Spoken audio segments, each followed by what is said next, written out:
માટે નિશ્ચિત આપની પાસેથી વ્યૂ લેવો છે 1% ઉપર છે અત્યારે ડેઝ હાઈના લેવલ પર સ્ટોક ટ્રેડ થતો આપણને બતાવી રહ્યો છે ત્યાં આ લેવલ્સ પર કઈ રીતે વ્યૂ રહેશે આપનો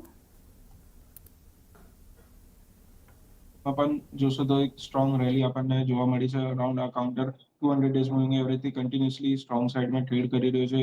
જે અરાઉન્ડ 350 થી લઈને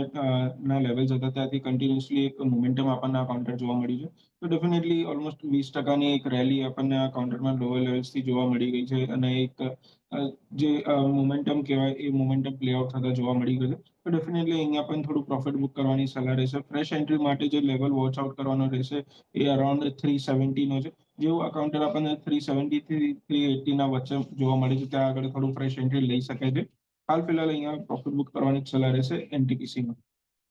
તો પ્રોફિટ બુક કરી શકો છો હાલ એનટીપીસી માટે તો પણ એક ઓબરોય રિયલ્ટી પર આપણે ચર્ચા કરી ઓવરઓલ આ સેક્ટર પર એક વ્યૂ લેવો છે કારણ કે અત્યારે ઇન્ડેક્સ સ્પેસિફિક જોઈએ સેક્ટોરલ ઇન્ડેક્સ તો નિફ્ટી રિયલ્ટી અને બીએસસી રિયલ્ટી ઇન્ડેક્સ બંને સૌથી વધારે મજબૂત છે લોધા ડેવલપર્સ ગોદરેજ પ્રોપર્ટીઝ ઓબરોય ત્યારબાદ Sobha prestige estate Puravankara DLF Ajmera realty brigade enterprises બધા જ સ્ટોક્સ એક ઘણા પોઝિટિવ એક્શન સાથે અત્યારે આપણે જોઈ રહ્યા છીએ પરંતુ આ એક સેશનની આપણે વાત કરી લોંગ ટર્મ વ્યૂ રાખવો હોય રિયલ એસ્ટેટ માટે અને કઈ કંપની ફોકસમાં હોવી જોઈએ ચાલે તમે જોશો છેલ્લા વર્ષ દોઢ વર્ષથી નિફ્ટી રિયાલિટી આઈ થિંક સૌથી મોટું અંડર પરફોર્મન્સ આપ્યું ઇન્ક્લુડિંગ આઈટી રિયાલિટી અને ઇફ આઈ ટેક બેન્કિંગે પણ થોડું પત્યું પણ બેન્કિંગે ખાસું એવું રિકવર કર્યું પણ રિયાલિટી હવે આઈ થિંક અચ્છું ખાસું રિકવરી થઈ રહી છે અને તમે જો બિઝનેસ અપડેટ્સ પર બહુ બધું હોય કે બિઝનેસ અપડેટ કેવા આવે છે અને કઈ રીતે રિઝલ્ટ્સ આવે છે તો થોડી રિવાઇવલ અહીંયા દેખાઈ રહી છે પણ એવું નથી કહી શકે totally out of the woods પણ સ્ટોક ઓલરેડી બહુ પડી ચૂક્યા હતા 40-50% તમે જો તો અને પ્લસ આ જે માર્કેટ ક્રેશ થયું વોરની સિનારીઓમાં ઓડ આ બધા સ્ટોક્સ પડેલા હતા એટલે કંઈક ને એક બાઉન્સ બેક આવ્યું છે સારું એવું પણ મને અહીંયા લાગે છે અહીંયાથી હવે પાછે તમારે રિઝલ્ટ ઓરિએન્ટેડ રહેવું પડશે મારા હિસાબથી તમારે મોટા નામમાં સાથે જાઓ તો વધારે સારું છે કે જ્યાં સેલ્સ વિઝિબિલિટી વધારે છે બ્રાન્ડ અવેરનેસ વધારે છે જે રીતે ડીએલએફ લોઢા ઓવરઓલ કેમ કે ત્યાં મને નથી લાગતું કે કેશ ફ્લો કે વર્કિંગ કેપિટલનો ઇશ્યુ હોય નોર્મલી કેવું થાય છે કે અગર રિયલ એસ્ટેટ સ્લો ડાઉન થાય તો આ લોકો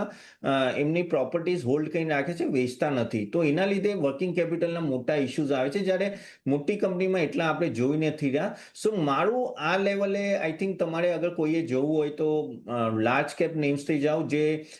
કહેવાય ને પ્રીમિયમ હાઉસિંગમાં હોય અને જ્યાં એ લોકો પાસે પ્રાઇઝિંગ પાવર હોય એફોર્ડેબલ હાઉસિંગમાં થોડું હજી વાર લાગશે રિકવરી આવતા કેમ કે થોડું હજી ઓઇલ સિનારીઓ ને ઇન્ફ્લેશનનું થોડો પોઈન્ટ રહેશે બટ આઈ થિંક પ્રીમિયમ હાઉસિંગમાં સારું થવું જોઈએ એક વ્યૂ પ્રીમિયમ હાઉસિંગ